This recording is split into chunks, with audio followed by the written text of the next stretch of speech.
কাজে আমার 13টা বাজে বাইরে এনজিওর কাজে আমার 13টা বাজে ঠান্ডা বাপ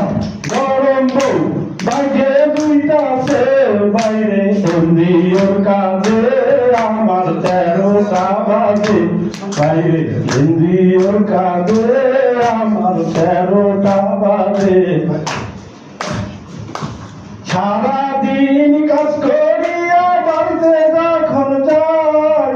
বলে তখন পয়সা থাকে বেশাই চুলার ভার বাইরে এনজিওর কাজে আমার 13টা বাজে বাইরে এনজিওর কাজে আমার 13টা বাজে পোলাই যখন জিজ্ঞাসা বউরে বাবা কোথায় গেছে বলে তখন গোসাই বলে গেছে জাহান্নামে বাইরে এনজিওর কাজে আমার 13টা বাজে বাইরে এনজিওর কাজে আমার